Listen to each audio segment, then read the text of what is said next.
Hello दोस्तों, आपका Pradeep study circle में स्वागत है। दोस्तों, पिछली वीडियो में कुषाण वंश के बारे में जानकारी प्राप्त की थी। आज इस वीडियो में गुप्त वंश के बारे में जानकारी प्राप्त करेंगे। ये टॉपिक परीक्षा की दृष्टि से अत्यंत महत्वपूर्ण है, अतः इस वीडियो को ध्यान से अंत तक देखें। पसंद आने पर चैनल को लाइक व सब्सक्राइब अवश्य कर दें। चलिए स्टार्ट करते हैं। गुप्त वंश प्राचीन भारत का एक हिंदू साम्राज्य था जिसने लगभग संपूर्ण भारतीय उपमहाद्वीप पर शासन किया।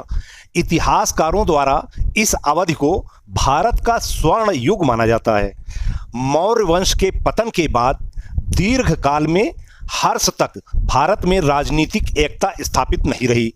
कुषाण एवं सातवाहनों ने राजनीतिक एकता लाने का प्रयास किया।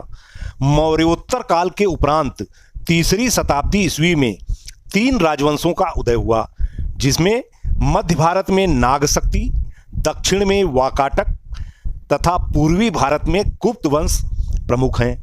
मौर्य वंश के पतन के पश्चात नष्ट हुई राजनीतिक एकता को पुनः स्थापित करने का श्रेय गुप्त वंश को है। गुप्त साम्राज्य का उदय तीसरी शताब्दी के अंत में प्रयाग के निकट कौशाम्बी में हुआ था। जिस प्राचीनतम गुप्त राजा के बारे में पता चला है वो है श्री गुप्त। हालांकि प्रभावती गुप्त के पूना ताम्रपत्र अभिलेख में इसे आदिराज कहकर संबोधित किया गया है। श्री गुप्त ने गया में चीनी यात्रियों के लिए एक मंदिर बनवाया था, जिसका उल्लेख चीनी यात्री इत्सिंग ने 500 वर्षों बाद सन 671 से सन 695 ईस्वी के बीच किया गया तथा मंदिर के व्यय में 24 गांव दान में दिए थे। पुराणों में ये कहा गया है कि आरंभिक गुप्त राजाओं का साम्राज्य गंगा द्रोणी, प्रयाग, साकेत, अयोध्या तथा मगध में फैला था। श्री गुप्त के समय में महाराजा की उपाधि सामंतों को प्रदान की जाती थी, अतः श्री गुप्त किसी के अधीन शासक था। प्रसिद्ध इतिहासकार केपी जायसवाल के अनुसार श्री गुप्त फारसियों के अधीन छोटे से राज्य प्रयाग का शासक था। घटोत्कच श्री गुप्त के बाद उसका पुत्र घटोत्कच गद्दी पर बैठा।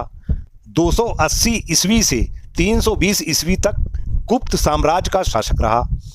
प्रभावती गुप्ता के पूना एवं रिद्धुपुर ताम्रपत्र अभिलेखों में घटोत्कच को गुप्त वंश का प्रथम राजा बताया गया है। इसका राज्य संभवतः मगध के आसपास तक ही सीमित था। चंद्रगुप्त प्रथम सन 320 ईस्वी में चंद्रगुप्त प्रथम अपने पिता घटोत्कच के बाद राजा बना।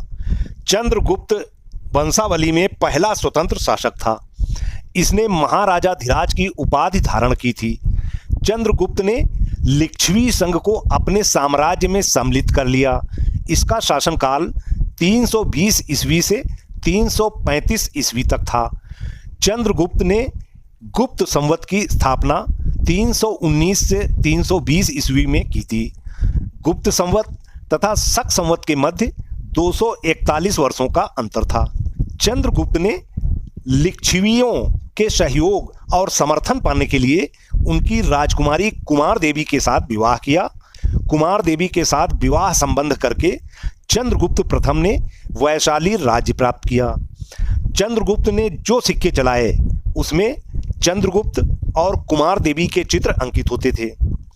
इतिहासकार हेमचंद्र राय चौधरी के अनुसार अपने महान पूर्ववर्ती शासक बिंबिसार की भांति चंद्रगुप्त प्रथम ने लिच्छवी राजकुमारी कुमार देवी के साथ विवाह कर द्वितीय मगध साम्राज्य की स्थापना की। उसने विवाह की स्मृति में राजा रानी प्रकार के सिक्कों का चलन करवाया।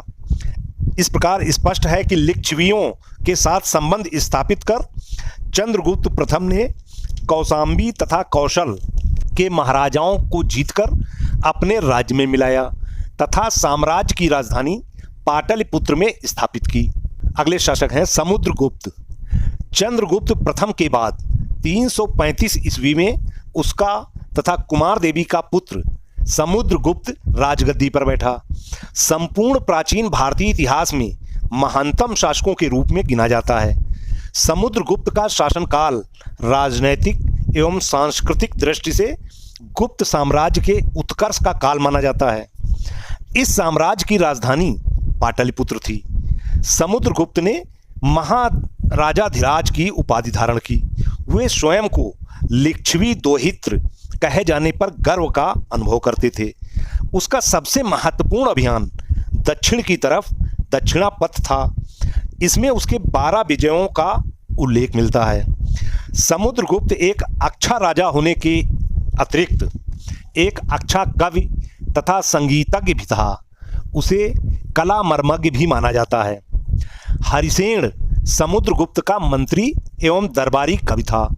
हरिसेन द्वारा रचित प्रयाग प्रशस्ति से समुद्रगुप्त के राज्यारोहण, विजय, साम्राज्य विस्तार के संबंध में सटीक जानकारी प्राप्त होती है। समुद्रगुप्त का साम्राज्य। समुद्रगुप्त ने एक विशाल साम्राज्य का निर्माण किया जो उत्तर में हिमालय से लेकर दक्षिण में विंध्य पर्वत तक तथा पूर्व में बंगाल की खाड़ी से पश्चिम में पूर्वी मालवा तक विस्तृत था। कश्मीर, पश्चिमी पंजाब, पश्चिमी राजस्थान, सिंध तथा गुजरात को छोड़कर समस्त उत्तर भारत इसमें सम्मिलित थे। समुद्रगुप्त ने सैन्य विजय के उपरांत एक अश्वमेध यज्ञ करवाया। इन्होंने उत्तर भारत के 9 शासकों को पराजित किया, जिनमें अच्युत, नागसेन तथा गणपतिनाथ प्रमुख थे।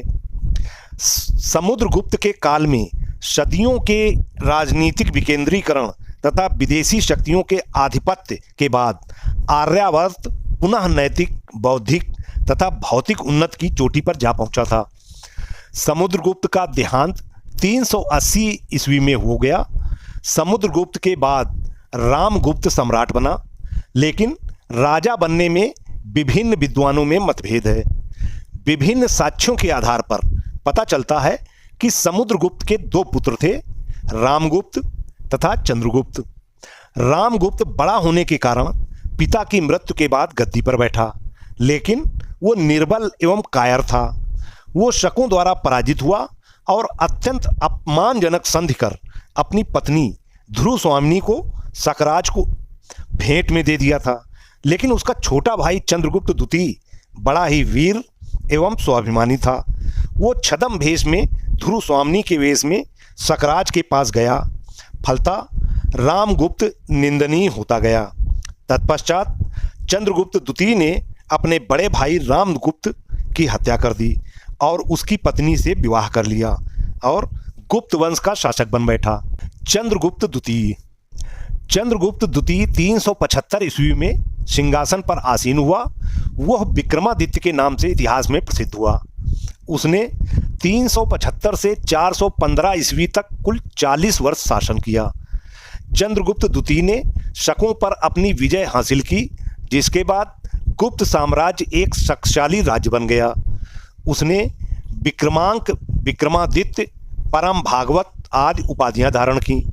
उसने नागवंश, वाकाटक और कदम्ब राजवंश के साथ वैवाहिक संबंध स्थापित किए। चंद्रगुप्त द्वितीय ने नाग राजकुमारी कुबेर नागा के साथ विवाह किया, जिससे एक कन्या प्रभावती गुप्त पैदा हुई। वाकाटकों का सहयोग पाने के लिए चंद्रगुप्त ने अपनी पुत्री प्रभावती गुप्त का विवाह वाकाटक नरेश रुद्रसेन द्वितीय के साथ कर दिया, ताकि शकों पर आक्रमण करने से पहले दक्कन में उसको समर्थन हासिल हो जाए। उसने प्रभावती गुप्त के सहयोग से गुजरात और काठियावाड़ की विजय प्राप्त की। वाकाटकों और गुप्तों की सम्मिलित शक्ति से शकों का उन्मूलन किया। चंद्रगुप्त के पुत्र कुमारगुप्त प्रथम का विवाह कदम्ब वंश में हुआ। शकों पर विजय के बाद उसका साम्राज्य न केवल मजबूत बना, बल्कि उसका पश्चिमी समुद्र पतनों पर आधिपत्य भी स्थापित हुआ। इस विजय के पश्चात उज्जैन गुप्त साम्राज्य की राजधानी बना। चंद्रगुप्त द्वितीय का काल ब्राह्मण धर्म के चरमोत्कर्ष का काल था। इनका प्रधान सचिव वीरेन शैव तथा सेनापति अम्रकार्दव बौद्ध था। चंद्रगुप्त एक महान प्रतापी सम्राट था। उसने शकों पर आक्रमण कर गुजरात के काठियावाड़ तथा पश्चिमी मालवा को विजित किया। शकों पर विजय के उपलक्ष्य में रजत मुद्राओं का प्रचलन करवाया था तथा व्याघ्र शैली के सिक्के चलवाए। चंद्रगुप्त द्वितीय द्वारा सिंधु विजय बंगाल के शासकों के संघ को पराजित कर अपने साम्राज्य में शामिल किया। पश्चिमोत्तर भारत के अनेक गणराज्यों द्वारा समुद्रगुप्त की मृत्यु के पश्चात अपनी स्वतंत्रता घोषित कर दी गई थी। परिणामतः चंद्रगुप्त द्वितीय द्वारा इन गणराज्यों को पुनः विजित कर गुप्त साम्राज्य में विलीन किया गया। अपनी विजयों के परिणाम स्वरूप चंद्रगुप्त द्वितीय ने एक विशाल साम्राज्य की स्थापना की। उसका साम्राज्य पश्चिम में गुजरात से लेकर पूर्व में बंगाल तक तथा उत्तर में हिमालय से दक्षिण में नर्मदा नदी तक विस्तृत था। चंद्रगुप्त द्वितीय के शासनकाल में उसकी प्रथम राजधानी पाटलिपुत्र और द्वितीय राजधानी उज्जैनी थी। चंद्रगुप्त द्वितीय का काल कला साहित्य का स्वर्ण युग कहा जाता है। उसके दरबार में विद्वानों एवं कलाकारों को आश्रय प्राप्त था।